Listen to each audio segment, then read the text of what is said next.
मोहन बहुत ही मेहनती किसान था। उसके पास एक छोटा सा बाग था जिसमें वो तरह तरह की सब्जियां उगाता और उन्हें मंडी में जाकर बेचता। इसी से ही उसका गुजारा चलता था।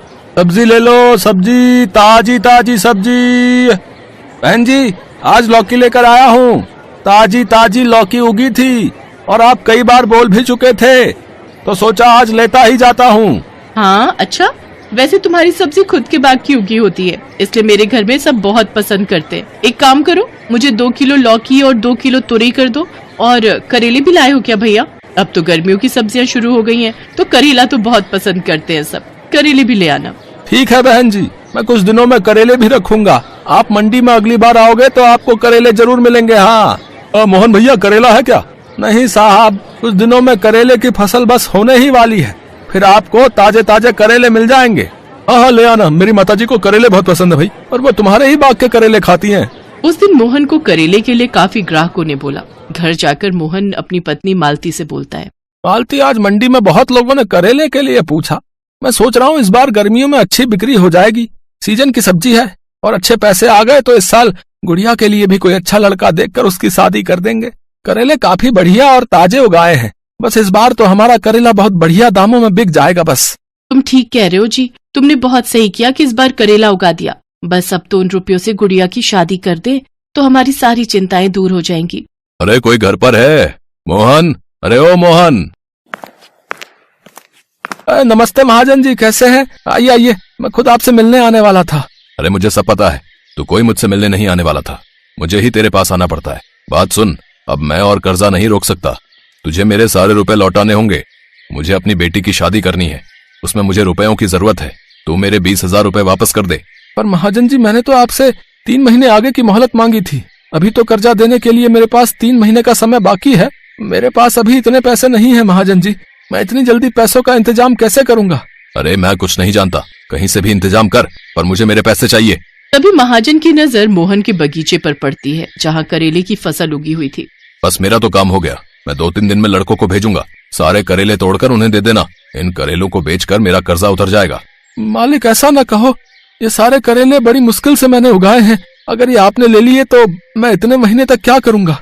ये मेरी 2-3 महीने की मेहनत है, मैं थोड़े थोड़े पैसे लौटा दूंगा। महाजन जी, मुझ गरीब पर दया करो।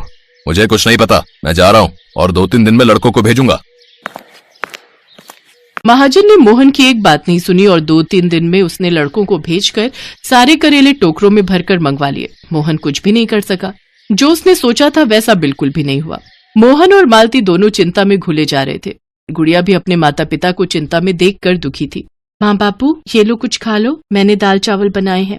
सुनो, थोड़ा कुछ खा लो ना, बिटिया ने अपने हाथों से बनाया है। खाता हूँ। मोहन की आंखें आंसुओं से भर आती हैं। तभी उनके दरवाजे पर एक साधु बाबा आते हैं। बाबा को कुछ खाने को दे दो, बहुत भूख लगी है। माँ, दाल चावल तो इतने ही थे और पतीली में नहीं रखे। बिटिया एक काम कर, इसमें से थोड़े चावल अलग करके बाबा को दे दे। बापू, अगर मैंने ये चावल बाबा को दे दिए तो आप भूखे रह जाओगे। घर में और चावल नहीं रखे बापू। कोई बात नहीं बिटिया, बाबा को ऐसे द्वार से खाली लौटाना भी तो ठीक नहीं, तू उन्हें ये दे आ। गुड़िया भी थोड़े से दाल चावल साधु बाबा को खाने के लिए दे देती है। साधु बाबा वहीं द्वार पर बैठकर भोजन करने लगते हैं। बाबा, आप ये खाओ, मैं आपके लिए पानी लाती हूँ। सुनो जी, ये लो, आप थोड़ा मेरे में से खा लो। क्या सोचा था और क्या हो गया मालती?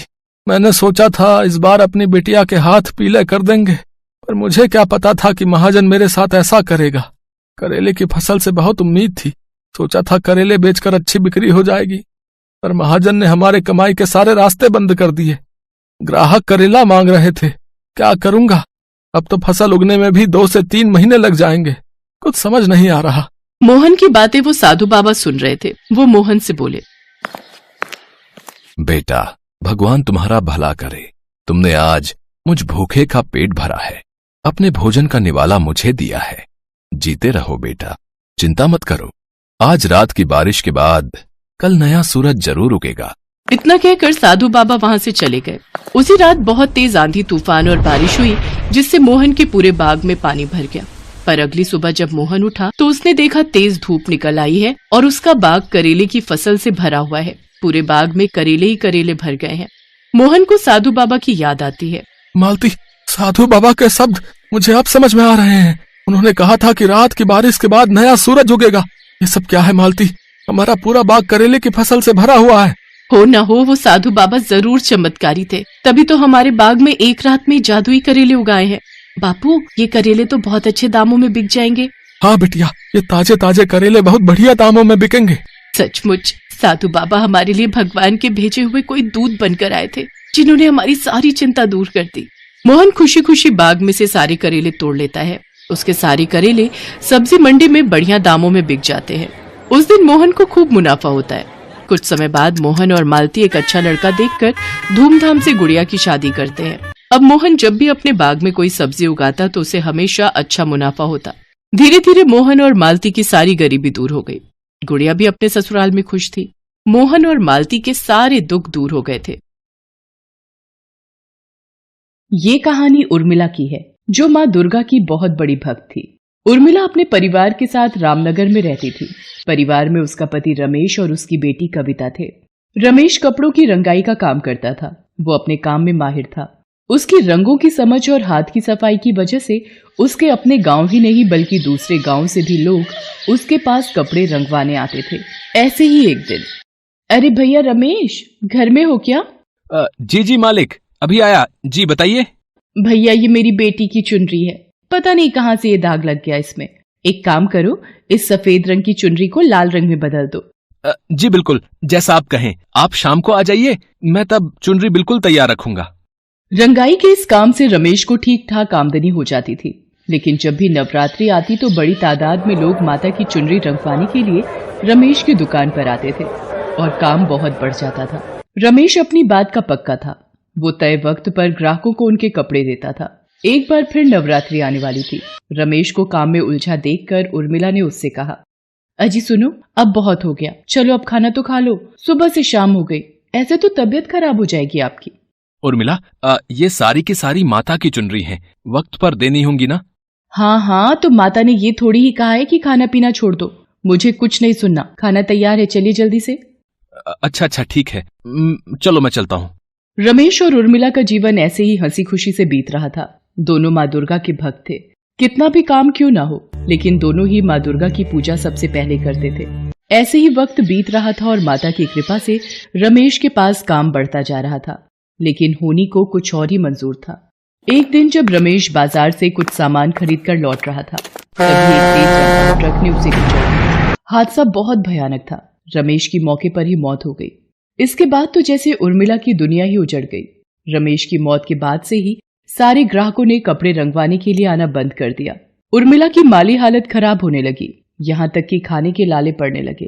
तब उर्मिला ने फैसला किया कि अब वो रमेश के काम को आगे बढ़ाएगी और अपना और अपनी बेटी का पेट पालेगी। उर्मिला सबसे पहले माता की प्रतिमा के पास गई और हाथ जोड़कर बोली, मुझे आपका आशीर्वाद चाहिए माँ, ताकि मैं इनके काम को आगे बढ़ा सकूं। मैं और मेरी बेटी बेसहारा हो गए हैं, हमें सहारा देना माँ। उर्मिला काफी देर तक माँ दुर्गा के सामने हाथ जोड़कर बैठी रही। नन्ही कविता भी उसके साथ माँ से प्रार्थना करने लगी। फिर उर्मिला ने रमेश के तरीके को याद करते हुए कपड़े रंगने शुरू किए। काफी मेहनत के बाद आखिरकार उसके हाथ में भी रमेश वाली बात आ ही गई। अब वो खुद ही कपड़ा खरीदकर उसे रंगती और फिर उससे सुंदर सुंदर माता की चुनरी बनाकर उन्हें बेचती। लोगों को उसकी बनाई हुई चुनरियां पसंद आने लगी, तो धीरे धीरे लोग खुद भी उसके पास कपड़े रंगवाने आने लगे। अब उर्मिला के पास खाने लायक पैसे होने लगे, लेकिन अब भी वो कविता को स्कूल भेजने और उसे एक अच्छी जिंदगी देने की स्थिति में नहीं थी। उर्मिला हर रोज माँ दुर्गा से प्रार्थना करती और खूब मेहनत भी करती थी। ऐसे ही एक दिन, माँ आज खाने में क्या बनाओगी? तेरे बाबा ने जो लौकी की बेल उगाई थी उसमें लौकी आ गई है, तो आज वही। हाँ माँ, चलो मैं भी तुम्हारी मदद करती हूँ। माता की 3-4 चुनरी रंगनी है, अभी रंग भी तैयार है, पहले ये काम कर दूं, फिर चलेंगे रसोई में। उर्मिला अपने काम में लग गई और कविता गुड़िया के साथ वहीं खेलने लगी। तभी अचानक बादल गरजे और तेज बारिश होने लगी। उर्मिला ने कविता को आवाज लगाई, कविता बिटिया जरा एक काम तो कर दे। हाँ माँ बताओ। बिटिया मैंने माता की चुनरी रंग दी है, अब ये बचा हुआ पानी है, इसे बाहर फेंक दे तो। माँ बाहर तो तेज बारिश हो रही है, मैं पूरी भीग जाऊंगी। अच्छा तो ऐसा कर, ये पानी लौकी की क्यारी में डाल दे, वहाँ तो छप्पर है। ठीक है माँ।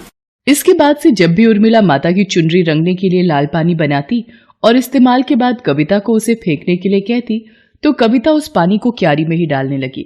उर्मिला ने भी ऐसा करने से उसे नहीं रोका।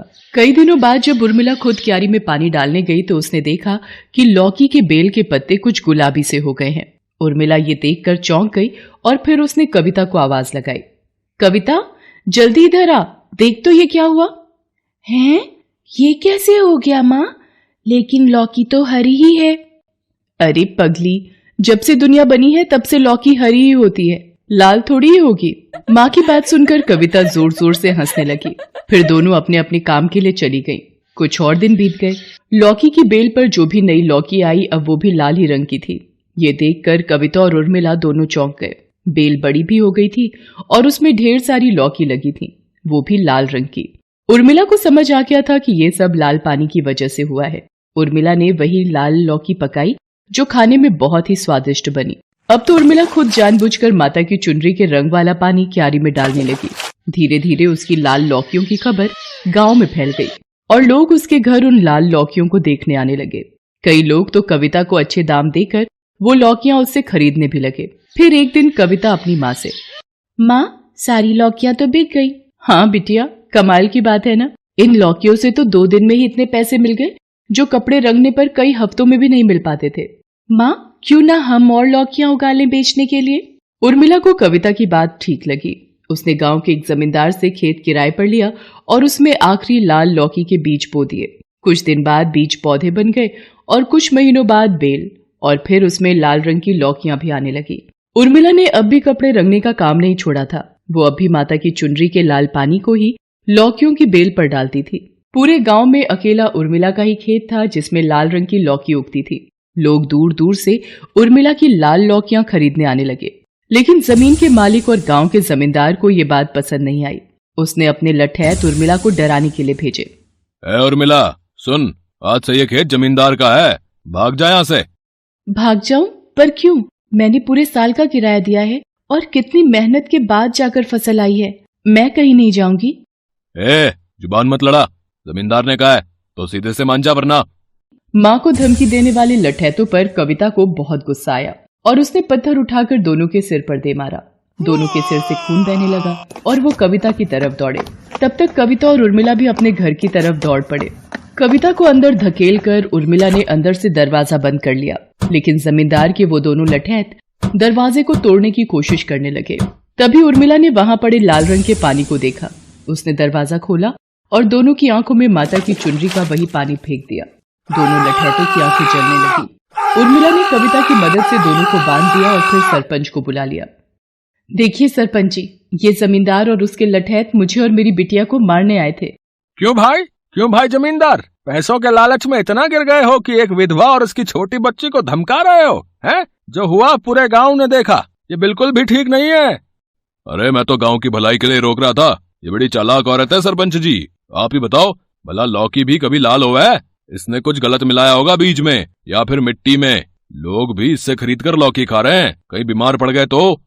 नहीं सरपंच जी, ये बिल्कुल भी सही नहीं है। मैंने कुछ गलत नहीं मिलाया है। ये सब माता रानी की कृपा है। उनकी चुनरी रंगने के बाद जो लाल पानी बचता है वही डालती हूँ मैं अपनी फसल में। देख लिया ना, अब खुली ना इसकी पोल।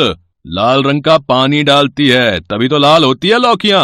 अरे कोई चमत्कार नहीं है। मैं तो कहता हूँ सरपंच जी, शहर से जानकार लोगों को बुलवाकर जांच कराओ इसकी लौकियों की। पता नहीं खाने लायक भी हैं या नहीं, और कई लोग तो खा भी चुके हैं। सरपंच को जमींदार की बात ठीक लगती है और अगले ही दिन वो शहर से कुछ जानकार लोगों को बुलवाता है।